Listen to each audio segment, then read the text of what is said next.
নমস্কার। আজকের এই ভিডিওর মাধ্যমে আমরা দেখে নেব আপনারা কি করে বাংলা শস্য বীমার ফর্ম ফিল আপ করবেন। এই ফর্মটি হলো রবি মরশুম 2024-25-এর জন্য। এই যে ফর্মটি দেখতে পাচ্ছেন, গত বছরের তুলনায় এই ফর্মটি একটু চেঞ্জ হয়েছে। এই ফর্মটি আগে এক পাতারই ছিল, এখন কিন্তু দু পাতার হয়েছে। এটা হচ্ছে সেই প্রথম পাতা এবং এর নিচে আছে দ্বিতীয় পাতাটা। দ্বিতীয় পাতাটা কি জন্য কাজে লাগবে সেটাও আমি বলে দেবো। প্রতিবারের মতো এখানেও কিন্তু এবার ইন্স্যুরেন্স কোম্পানি হচ্ছে বাজাজ অ্যালায়েন্স। কোন কোন ফসলের জন্য আপনার বীমা করা হচ্ছে সেটা একবার দেখে নিন।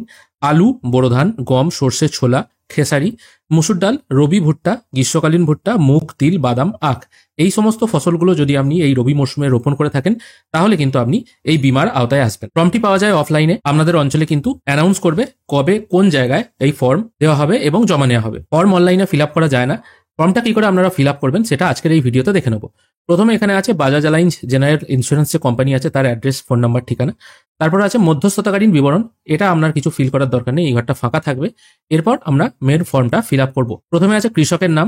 কৃষকের নামটা এখানে লিখে দেবেন। বাংলাতে লিখবেন, ইংরেজিতেও লিখতে পারেন, তবে বাংলাতে লিখলেই বেটার হয়। তারপর আপনার পিতা, মাতা, স্বামী বা অভিভাবক যিনি আছেন তার নামটা এখানে দিয়ে দেবেন। আপনার বয়স কত হচ্ছে সেটা এখানে দেবেন। আপনার জেন্ডার কি আছে, পুরুষ না স্ত্রী না অন্যান্য, সেটা এখান থেকে আপনাকে সিলেক্ট করতে হবে। তারপর আপনার ভোটার কার্ড নাম্বার, অবশ্যই দেখুন এখানে লেখা আছে আবশ্যিক, এটা অবশ্যই ঠিকঠাকভাবে পুট করবেন, ভুল পুট করবেন না।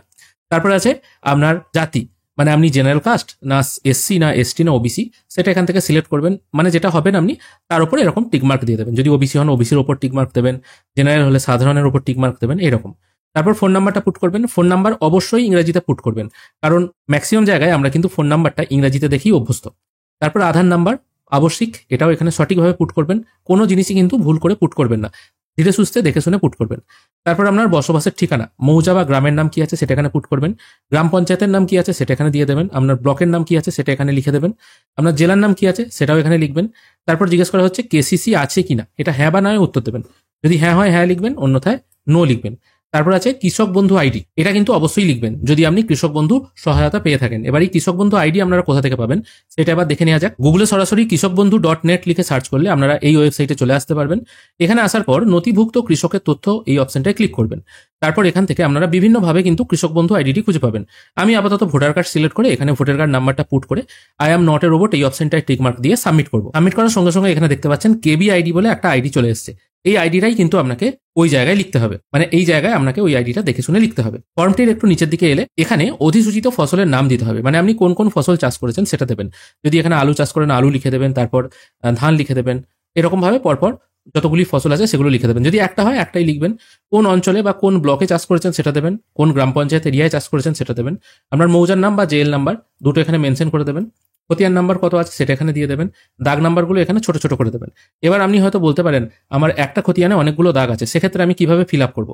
সেই জন্যই এখানে প্রয়োজন হয়ে পড়ছে দ্বিতীয় পাতাটার। দ্বিতীয় পাতায় কি লেখা আছে দেখুন, বীমার জন্য প্রস্তাবিত ফসল এবং জমির বিবরণ অধিক দাগের জন্য পেছনের পাতা ব্যবহার করতে হবে। যদি আপনার অনেকগুলো দাগ থাকে, একটা মৌজায় আপনি হয়তো চাষ করেছেন, সেই মৌজায় আপনার অনেকগুলো দাগ আছে, সেক্ষেত্রে আপনাকে কিন্তু এই দাগগুলো এইভাবে পরপর পরপর দিতে হবে। এখানে দেখুন অনেকগুলো ঘর করা আছে, আপনি কিন্তু যতগুলো ঘর এখানে ব্যবহার করতে পারেন। আগে কিন্তু এইটুকু ঘরে সব দাগগুলো দেওয়া যেত না। তারপর আছে বীমার জন্য প্রস্তাবিত এলাকা একরে, এটা আপনাকে একরে ক্যালকুলেশন করে নিতে হবে। মানে মোটামুটি আপনি যদি পর্চাটা দেখেন সেখানে কিন্তু একরেই ক্যালকুলেশন করা থাকে, ওগুলো যোগ করে এনে এখানে পুট করে দেবেন। তারপর জিজ্ঞেস করা হচ্ছে নিজস্ব জমি না ভাগ চাষি না ভাড়া নেওয়া চাষি। যদি নিজস্ব জমি হয় এখানে নিজস্ব লিখবেন, আর যদি ভাগ চাষি হয় ভাগ চাষি লিখবেন। এবার ভাগ চাষিদের ক্ষেত্রে পঞ্চায়েত থেকে একটি ফর্ম আছে পার্টিকুলার ভাগ চাষিদের জন্য, সেই ফর্মটা আপনাকে ফিল আপ করে আনতে হবে এবং সেটি এটির সঙ্গে অ্যাটাচ করে জমা দিতে হবে। আর আপনার যদি নিজের জমি হয় সেক্ষেত্রে এরকম কোনো জিনিস আপনাকে দিতে হবে না। তারপর ফসল রোপণের সম্ভাব্য তারিখ কি আছে সেটা এখানে মোটামুটি একটা বসিয়ে দেবেন। এখানে মোটামুটি যদি আপনার অনেকগুলো ফসল থাকে অনেকগুলো ফসলের নাম ব্লক সেগুলো ফিল আপ করবেন। যদি একটা ফসল থাকে একটা ফসলই লিখে দেবেন। আর যদি একটা ফসলই আপনি রোপণ করে থাকেন এবং দাগ নাম্বার যদি অনেকগুলো হয় সেক্ষেত্রে আপনি এখানে যে ঘরগুলো আছে সেগুলো ইউজ করতে পারেন। তারপর আছে ব্যাংকের বিবরণ। এখানে ব্যাংকের পাসবই অনুযায়ী আপনার যে নাম আছে বা কৃষকের যে নাম আছে সেটা এখানে দিতে হবে।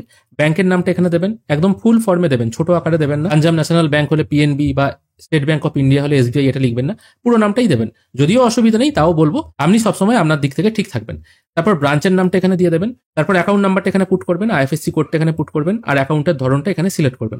সিলেক্ট বলতে কিরকম, যদি আপনার সেভিংস অ্যাকাউন্ট হয়ে থাকে লিখে দেবেন সেভিংস, কারেন্ট হলে কারেন্ট, কারেন্ট তো দেওয়ার দরকার নেই, সেভিংস লিখবেন। অন্যথায় যদি কেসিসি হয় না, এখানে দেখুন লেখা আছে কেসিসি, সেক্ষেত্রে এটা কেসিসি লিখে দেবেন। এরপর একদম নিচের দিকে এখানে কৃষকের সহি বা টিপ সই, যদি কৃষক সই করতে না পারেন তাহলে তার টিপ সইটা এখানে হবে, এটা এখানে করতে হবে। এমনি সই হলে সই করতে হবে। আর সাক্ষী সই হিসাবে সেই কৃষক ছাড়া পাশাপাশি যে কোনো একজনের সই করিয়ে দিলেই হবে।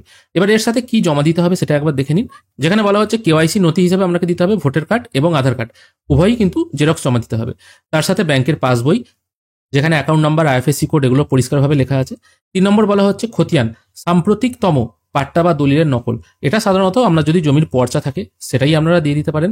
মোটামুটি 22 সাল থেকে নেওয়া হচ্ছে, 22, 23, 24 এই প্রিভিয়াস 3 বছরের থাকলেই কিন্তু জমা নেওয়া হচ্ছে। এবার যদি 21 বা 19 সাল বা তারও আগেকার পর্চা যদি কারোর থেকে থাকে সেক্ষেত্রে সেই পর্চাটাকে কারেন্ট পর্চা করিয়ে নিতে হবে। আর 4 নম্বর বলা হচ্ছে সহ কৃষি অধিকর্তা, সংশ্লিষ্ট ব্লক বা তার প্রতিনিধি, অথবা এরকম একটা 4 নম্বরে কিছু লেখা আছে পয়েন্ট, এগুলো দেওয়ার দরকার নেই। সোজা কথা, এই ফর্মটা আপনাকে ফিল আপ করতে হবে, তার সাথে আপনার ভোটার কার্ড, আধার কার্ড, ব্যাংকের পাসবই এবং পর্চার জেরক্স কপি জমা দিতে হবে। আর যদি কেউ ভাগচাষি হয়ে থাকে তাহলে পঞ্চায়েত থেকে একটা সেপারেট ফর্ম পাওয়া যায়, সেটাকে ফিল আপ করিয়ে এনে এর সাথে অ্যাটাচ করে জমা দিতে হবে। আর প্রত্যেকটা জেরক্সের নিচে কিন্তু আপনার নামটা সই করে দেবেন। এরপর আছে প্রাপ্তি স্বীকার, এখানেও কিন্তু আপনার নাম, আপনার পিতা, স্বামী বা অভিভাবকের নাম এখানে লিখে দেবেন। তারপর আপনার গ্রাম পঞ্চায়েতের নাম, আপনার ব্লকের নাম, আপনার জেলার নাম এখানে লিখে দেবেন। তারপর দেওয়া আছে তারিখে বলতে যেদিন আপনি ফর্ম জমা করবেন সেই তারিখটা দেবেন।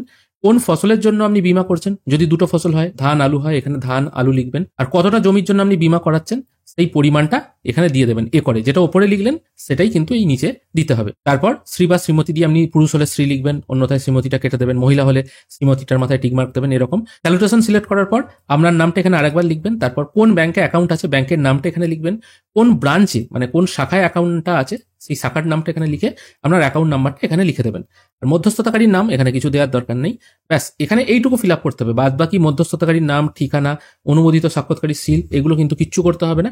আপনি এই টোটাল জিনিসটা যেগুলো আমি ফিল আপ করতে বললাম সেগুলো ফিল আপ করে আপনি জমা দিলে যিনি জমা নিচ্ছেন তিনি এখানে স্ট্যাম্প সই করে এই নিচের অংশ যেটা আছে, এই যে নিচের অংশ দেখতে পাচ্ছেন, এই নিচের অংশটা কিন্তু আপনাকে কেটে ফেরত দিয়ে দেবে। এটাই হলো আপনার একটা রিসিট, মানে আপনি বীমা করেছেন। পরবর্তীকালে যদি বীমার টাকা না আসে বা কোনো রকম যদি সমস্যা হয় সেক্ষেত্রে কিন্তু আপনি এই প্রাপ্তি স্বীকার অংশটা নিয়ে গিয়ে দেখাতে পারবেন যে আমি বীমা জমা করেছিলাম, আমার ক্ষতি হয়, কিন্তু তা সত্ত্বেও আমাকে কেন ক্ষতিপূরণের টাকা দেওয়া হয়নি, এটা কিন্তু আপনি ক্লেম করতে পারেন। এটা জাস্ট একটা প্রুফ হিসেবে রইল।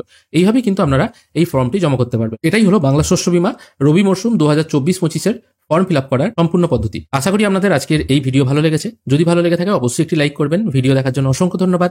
ভালো থাকবেন।